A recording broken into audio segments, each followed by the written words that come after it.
Time to Talk Tuesday, where your local realtor, Antonio Newton, discusses the local market and common issues, providing quick solutions, creative ideas, as well as tips for investors, home buyers, and homeowners. Hi, my name is Antonio Newton from T&G with Coldwell Banker, and I'm your local realtor. Welcome to Time to Talk Tuesday. Today's episode, we're continuing our 8-part series on the 8 steps to the home selling process.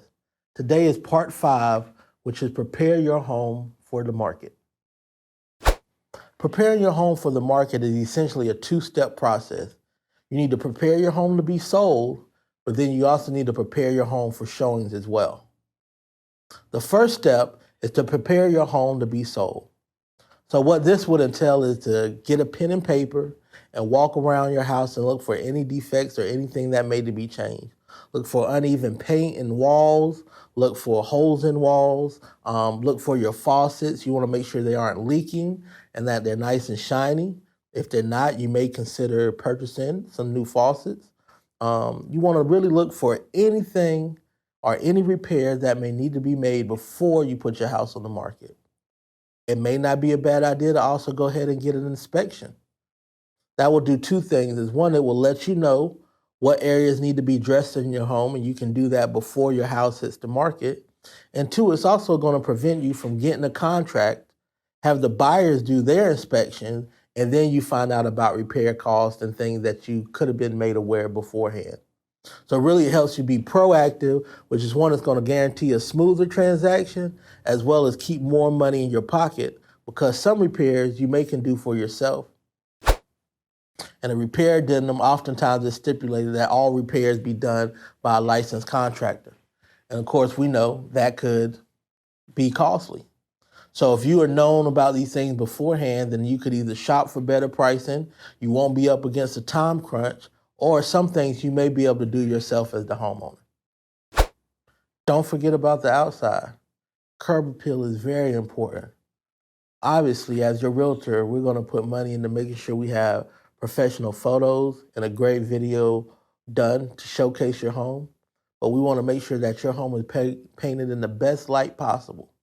So making sure that we put time and effort into the outside, the bushes and the lawn is immaculate. If we have to do fresh mulch or fresh pine straw, maybe even plant some flowers. The mailbox, how does that look? We may need to get new numbers for the front porch or for the door, and paint the door. One of the best return on investments is being able to have a fresh coat of paint throughout your house. So if nothing else, make sure we get the inside painted. So step 2 is to prepare your home for showings.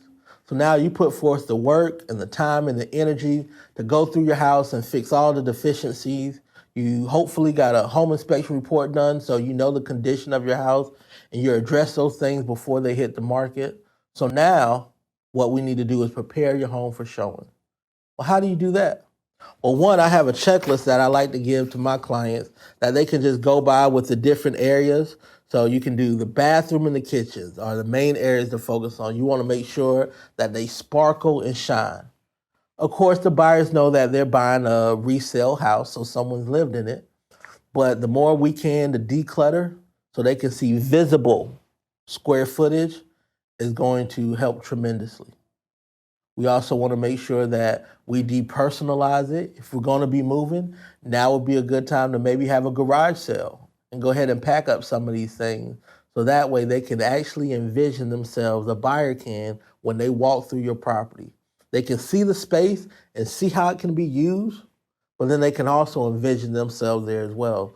So it's a fine line and a dance that we have to do if the home is still going to be occupied to make sure that it's functional for you still living there while your house is on the market, but make sure that it's not too much where a buyer can't envision their life there as well.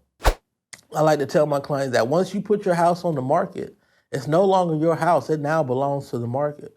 So make sure that you're doing everything that you can to try to influence the buyers so that, one, we can get the best price, but not only that, we can get it quickly, and that it's going to be a smooth transaction. That's the seller's ultimate goal. So today's episode was part 5, Preparing Your Home for Sale, of our 8-part series on the 8 steps to the home selling process. Remember, this is a 2-step process, preparing your home for sale as well as preparing it for showings. Thank you for watching today's episode of Time to Talk. My name is Antonio Newton from TNG with Coldwell Banker. If you have any question about today's episode or any other episodes or want to know more about real estate, please feel free to reach out to me at 803-608-2597. Thank you for taking the time from your day to listen to me talk.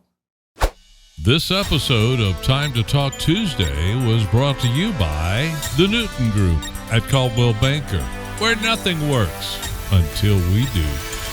Look for our episodes every Tuesday where Antonio Newton discusses the local market and common issues while providing quick solutions, creative ideas, as well as tips for investors, home buyers, and homeowners. If you'd like to reach out to us, we can be reached online and on land at area code 803-608-2597. So until next time, here's wishing you all fair winds, following seas, and gentle tides.